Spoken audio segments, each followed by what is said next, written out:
All right, time to have some more fun with the one-year term insurance rider. So in this video, we are going to look at using a one-year term rider on a whole life insurance policy set up for maximum cash value, but we're going to look at funding a policy for a longer period of time.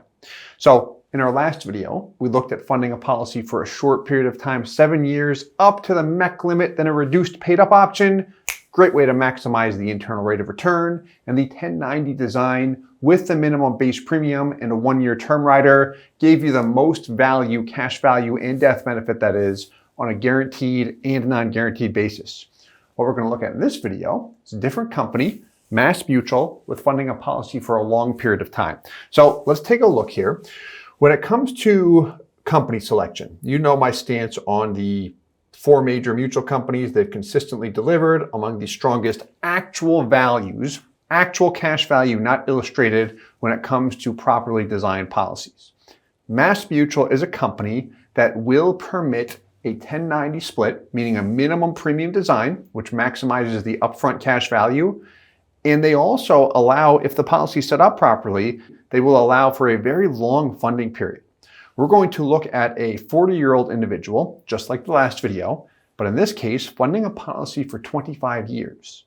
So if we're going to do that, we do have to keep a one-year term rider on a policy for a long period of time, 25 years in this case, which when we look at the guaranteed term costs, which we looked at in our last video, but we cut it off after 7 years in that example. Here, if I'm going to fund it for 25 years, that's a long time to keep that term cost, that term rider on the policy. Will it make sense, or can it hurt me more than it can help me in this particular case? A level term rider doesn't really make sense unless you go with a company. Mass Mutual offers a term rider. It's the renewable term rider, which does have a level term premium or level premium for the first 10 years based on the non-guarantees. But if you want a term rider that extends for a long period of time, 20 or 30 years, Mass Mutual does not offer that. You can do it with a renewable term rider, but that goes up each year, so it defeats the level term premium price. Some smaller companies offer it. Guardian does not. So what we looked at here, why I mentioned that piece, is we will look at a 1090 split with a one-year term rider, minimum base premium, maximum PUA allocation. Term rider prevents a MEC. And then the lowest base premium we could generate without triggering a taxable event, specifically a MEC, modified endowment contract, from occurring. So let's get on into it and have some fun with this. A lot of data. Before we jump into the data, let me just walk you through what we put together. So we're going to look at 2 policies actually. We're going to look at Mass Mutual policies that allow for a longer funding period. We will look at their Whole Life 100 product, which will provide the strongest guaranteed values among Mass Mutual's products. And the reason why is their Whole Life 100 product has a guaranteed rate of 3.75, which is the closest you can get today to the old guaranteed rate of 4%. Now, what you'll see on the non-guaranteed side of an illustration is actually the lower the guaranteed rate, the stronger the cash value, which often pans out to be true as well, which is interesting. But here, we are going to look at a Whole Life 100, and then what we will also look at is their high early cash value product, which allows you to fund up until age 85 if you wanted to, and that has a guaranteed rate of 3%. Now, all things will be equal from a design standpoint, from a funding standpoint. The high early cash value product is a nice option if you like the idea of funding for a long period of time. You're concerned about upfront cash value, you'd like to see that stronger. Prior to the 7702 change, that product really lagged when it came to long-term performance. It was the weakest among Mass Mutual's products. However, since the 7702 change and the adjustment in guaranteed rates and how companies have adjusted their portfolio of different products, you'll see stronger non-guaranteed values on the high early cash value product than what you will see on the Whole Life 100 product. Last year, that was not the case when all things were equal with a guaranteed rate of 4%. A lot of additional information here. Let's get into the one-year term rider analysis. I just wanted to set the stage for the different products you're putting together there. Okay, so to begin, let me hit on something very important here. So when we look at the data, My big thing is making sure that it's designed properly for maximum cash value, but also that it will not mech. So how you can mech test a policy up front is looking at things based on the present dividend rate, which is what typically is looked at, but then also based on conservative dividend interest rates and also the guarantees. So here's where it gets fun. Important tax information. Tabular values, which assumes you're going to make payments forever up until age 100. But then we've got the supplemental values, which does represent the custom fund funding the policy up until age 65 in this example, based on the guaranteed values, midpoint values, which is a conservative dividend rate in between the guaranteed rate and the present dividend rate, and then current supplemental values. Ideally, what I would like to see is this. When a mech occurs and it's a surprise to people is typically when I look at an illustration based on the present dividend rate, dividends come down over time. So that means my actual policy has a lower death benefit than what was projected. That's where people run into a mech. Or if someone does something like cut the term rider thinking that the mech test only is valid for the first 7 years. No, it's continuous.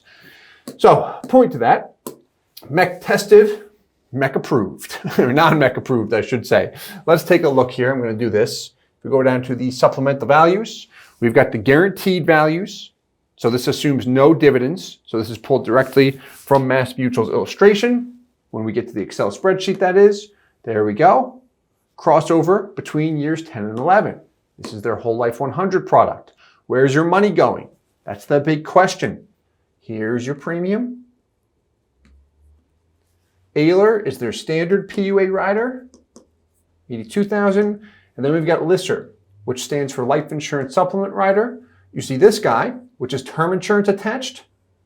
The term does not cost $8,000. Don't worry about that. It is a combination of money that is directed toward PUA payments and term insurance, your actual term rider cost. So we can see that cost. So if we scroll down here, next, check this out before I just go down to the costs. Supplemental midpoint values. You can look at things based on a present or a conservative dividend rate, and then based on the current dividend rate. Let's scroll down. You know what I can do actually? Go to outlay report. As the insurance company discloses the actual costs based on different assumptions. So based on the guaranteed values, LISR term charge. So of that $8,000, that $79.99 that was going toward LISR, combination of PUAs and the term rider, here's the actual term cost here. And this again is based on the guarantees, which means what? It means no dividends. It also means that the insurance company is going to assess the guaranteed maximum charge that they can assess for that term insurance rider. So we are looking at absolute worst case scenario, and we're deliberately keeping that term rider on for a long time. Look at how high it gets down the road. Here's what I would always encourage you to look at. Do not be frightened by that. If someone tries to frighten you there, because we see these tactics go on and say, look how high these term rider costs get. It's going to blow up. It's like a universal life policy. Like, take a deep breath. May I please see the numbers? Meaning, the net cash value figures, if we go back to the guaranteed values, represent what your net cash value is, net of all of these expenses and such. So does it make sense to have a minimum base premium, even with the highest term charges possible? Does it still make sense to have that 1-year term rider with the minimum base premium, or not have a 1-year term rider at all and go with a higher base premium? That's the question that often comes up. And the answer will be shown to you shortly. So there's the guaranteed expenses, which don't happen. It's extremely rare, and this would assume that it happens forever in this example. But again, we're going to look at that so we can see worst case scenario. People appreciate it. You know, a lot of times when we work with individuals, and I try to do this myself, is look at everything and say, okay, what would it look like if I just plan for the worst? Am I comfortable do I have a level of comfort based on the minimum guarantees, everything going as poorly as it could possibly go? Would I still do this? And if the answer is yes, that means I can do it expecting the guarantees, and I'll see it do better. Most likely, it always has when we look at historical performance and track policies year to year. If I approach the product and I'm taking one of these policies out thinking, I'm looking at the best and it has to do the best, or I'm told it should do what the current values say based on the present dividend rate, might do a little bit less, but then it really under delivers, that's when people look at the product and think, this isn't what I thought, and when they get upset. We see a big difference with those current costs compared to the guaranteed costs. And I didn't hit on this point in the guarantees. If those term costs ever exceed your lister premium, how much paid is through the actual earnings on your cash value. So if I'm looking at just the guaranteed rate, I have growth there. A portion of that growth will support that term cost. If I'm not covering it out of pocket and assuming I don't reduce it or cut it. So that's the 1090 design. Let's look at this guy. So this is the 4555. We could do a 4060 if we trimmed the funding down to 20 years, or if we dropped the PUA rider after 20 years, then we could have a 4060 if we paid just the base premium, but we wanted to keep things simple today. So this was interesting. And this is often the case. So check this out. Now, based on the current dividend values, it did not MEC. That's why we still showed this. But this is the kind of stuff we want to look at. If it was just the guarantees that this policy would MEC in year 26, I would not be as concerned. This does concern me a little bit. There's an easy fix to it because we don't have a term rider attached. How you would prevent this from happening. So we've got funding through year 25. That's when he turned 65 years old. We can actually do a premium offset, call it years 25 through year 30. And what that would do is allow the death benefit to remain high for a period of time and then execute exactly what we did here, which is a reduced paid up option. So why it MEC'd in year 26 in this particular case is very easy to prevent. Here's why. Guaranteed values. At year 15, by the way, you paid in 1.5 million, your cash value is 1.4. But guarantees, death benefit by year 25, 6.45 million. Next page, actually I got to go down the way Mass Mutual does these illustrations. 2 pages down. All right, so as we get to the guarantees here, oops, one more down, reduced paid up guaranteed values. Here we go. What do you notice about that death benefit? It was 6.5 million. That's 5.5. When there's a death benefit reduction, that's when I can run into a MEC situation. Or if it doesn't appreciate high enough and I keep funding a high level of PUAs, I'd have to reduce the PUA payment a little bit. Easy to prevent. But how we prevent this in this particular case, if this happened after the fact, pretty easy. We'd still have our premium due over here. We wouldn't pay it. We'd have it paid by dividends and interest. You could do a premium loan, see which one makes more sense, and then just do a reduced paid up a few years after the fact. How that would prevent it is the MEC limit, MEC space does roll over year to year. It compounds, so I can take advantage of that rollover space. And then when I drop the death benefit and the MEC limit drops, I don't have to worry about a MEC occurring. Very easy stuff to follow. I know this is complex, which again, if you don't want to know the horsepower in the car, you just want to floor it from 0 to 60, what I would look at instead of all of those details is just what does the cash value look like and can a MEC be prevented? So this is the Whole Life 100 product. No term rider attached. So if we go to the outlay report, it's straightforward. Base premium, PUA premium, their Ailer rider. So let's take a look here and look at everything side by side. So first we've got the 1090 split. Based on the guaranteed and non-guaranteed values, this makes life a bit easier than going back and forth to those illustrations, as you can see already. So dividend values, and actually this is guaranteed values. I forgot, I went too fast and forgot to type that in. That's okay. You can tell just from the first year alone, and there's no dividend column. If you rewind this video a little bit too, remember that break-even point in the guarantees? Between years 10 and 11. So, Whole Life 100 policy, crossing over between years 6 and 7 here. Not like the old Legacy 100 product, a bit different. higher PUA fees, that's why.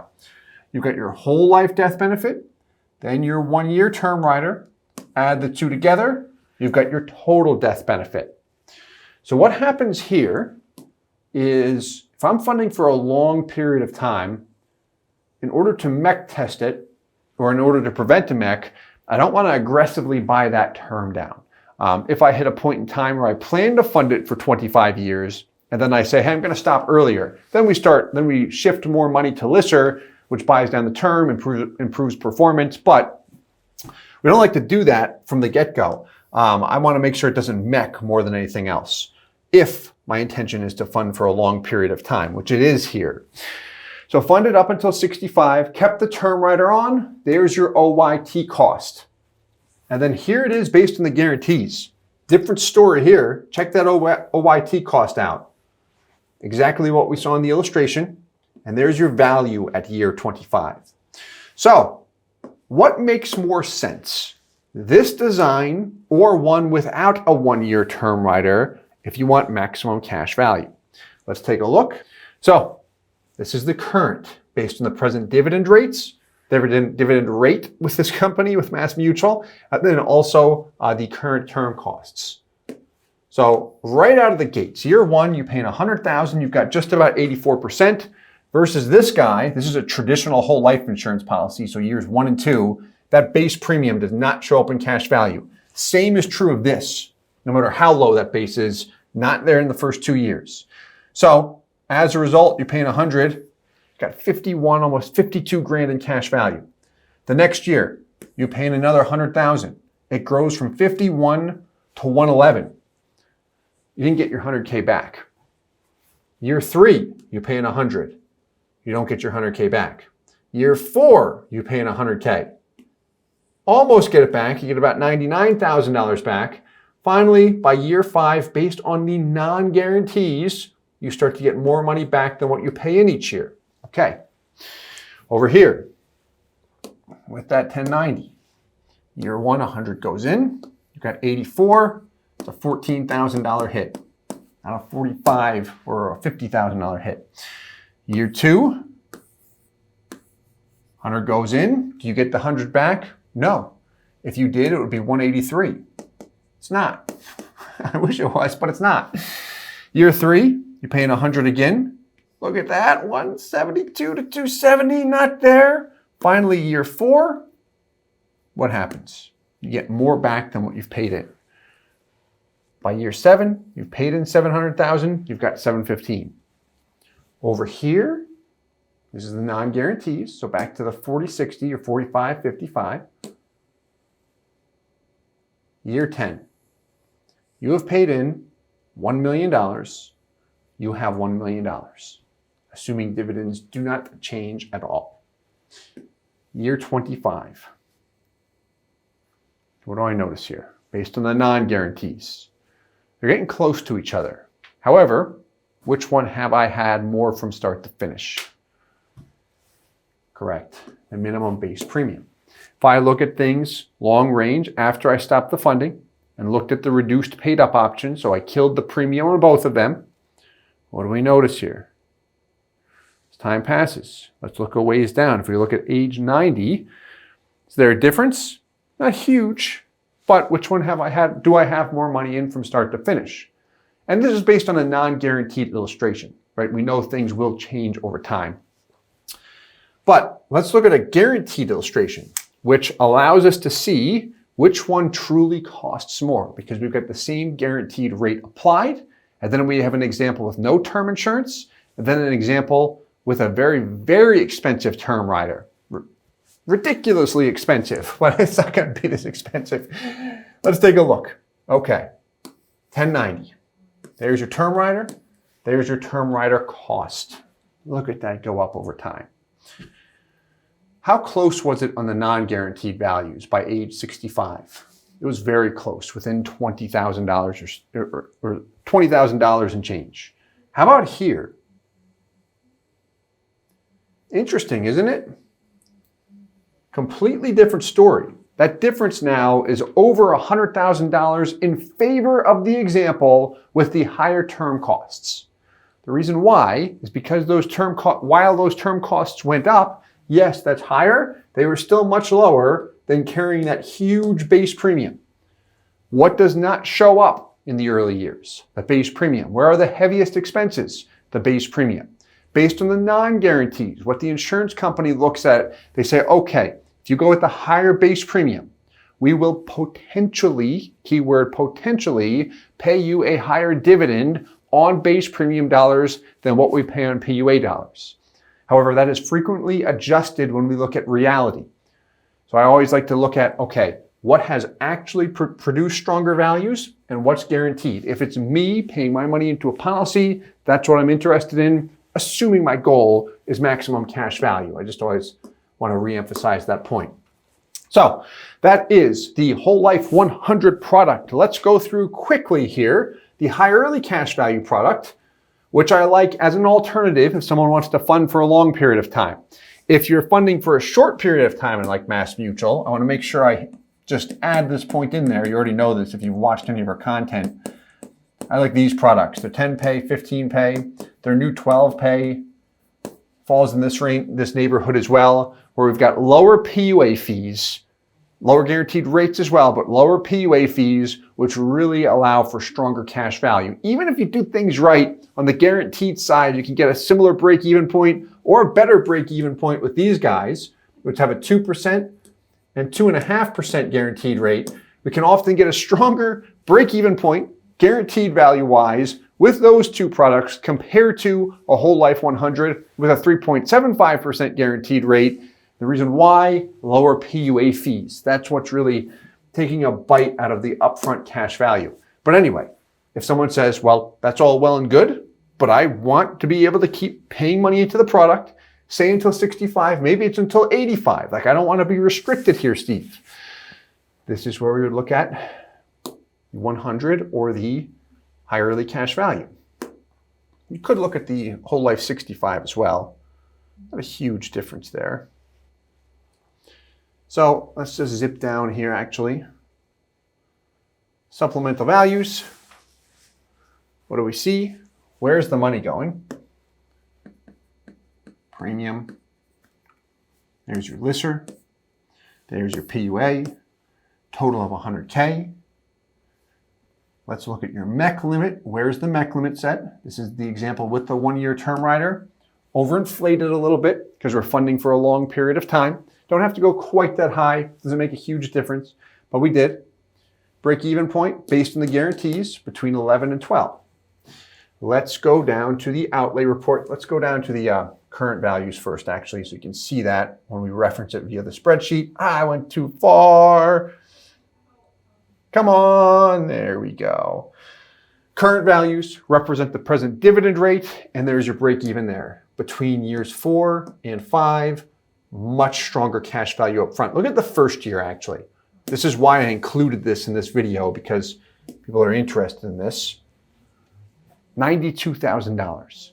I paid in 100. 92% equity right out of the gates.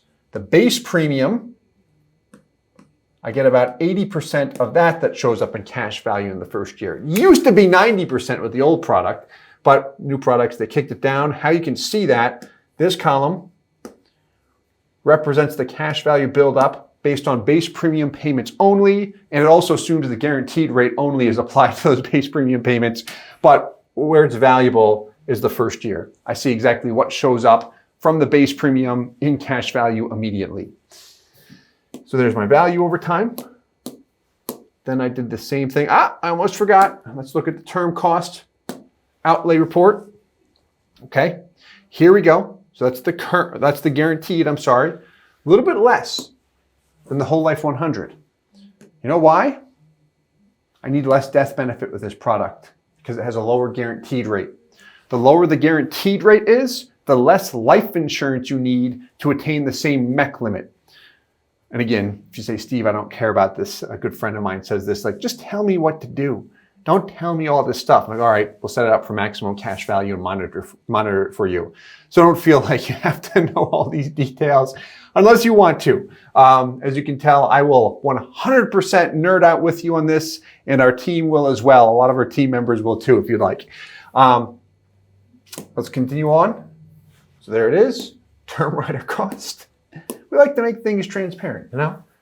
You gotta stay transparent, especially when questions come up. How I view it is not as more work when we've got to answer these additional questions and such. How I view it, someone said something to me. They do very well in business. When you're going through something time and time again, and you feel like, maybe it's a project where I do all this work and then the video file gets deleted, you got to do it all over again. They said, I would view it as practice. I'm like, yes, that's it. Because it is practice. You continue to refine your skill set just through repetition. I'm not going to talk about business all day. Otherwise, this video will be 4 hours. So there's your term cost increasing based on the current expenses, right? So let's take a look now. Lastly, real quick, at the 45-55, there we go. Guarantees. When'd you break even? Year 17 based on the guarantees. We'll see the non-guarantees as well. Let's wrap up by looking at the comparison sheet. So we've got the 1090, guaranteed and non-guaranteed. This is the high-yearly cash value product. The one we just looked at here. Dividend values, guaranteed values. You can tell from the term cost. You can also rewind the video and look at the actual values we had up. Break even. Non-guaranteed between 4 and 5. Over here, where do you have it? Between 11 and 12. Big difference. Let's continue on. Look at the comparison. Dividend values. 1090. 4 and 5. No term rider over here. We need the higher base in order to prevent a MEC. 100,000 in year 1. About 88% right out of the gates. Still strong. That's because you're getting 80% of that in cash value in the first year. Scroll your eyes down. There's your break-even point, between 7 and 8. What do we see down here? Getting close by age 65, but not close enough. If dividends go up, this illustration could very well favor this high-yearly cash value. This illustration could very well favor it. Not actual values, just from all of the data we've seen when we look at actual policies. But that's not a story for today. If you have questions on that, let us know and I can send you some videos on that, or we can send them. Just leave a question in the comments below. Let's look at the guarantees, because this is really the moment of truth to see which one carries more costs. Guaranteed break-even point with the high early, between 11 and 12 with the 1090. How about over here? 16 and 17. How about at the end of the road? Age 65, end of the funding road. Look at that. Over $100,000 difference in favor of the minimum premium policy. So we've got more money from start to finish to use our cash value for whatever we'd like, or just have it as an asset on our personal balance sheet or business balance sheet, however we are using it. And we've got the death benefit. Time passes. Do we see anything different occur? The answer is no, not even one bit, as we look at 90. Age 90, that is. Fun stuff. A lot of information here. If you enjoyed this video, please hit the like button, subscribe for more. If you do have questions, feel free to leave them in the comments below. You can also email or call us direct anytime. We're happy to talk all things cash value life insurance. And as always, I hope this helps. Thanks so much for watching. Hey guys, Steve Parisi here. If you enjoyed the content you just saw, please subscribe, like, and hit the notification bell for future videos. If you'd like more information or to see some custom policies for yourself, feel free to call or email our offices at the contact information below.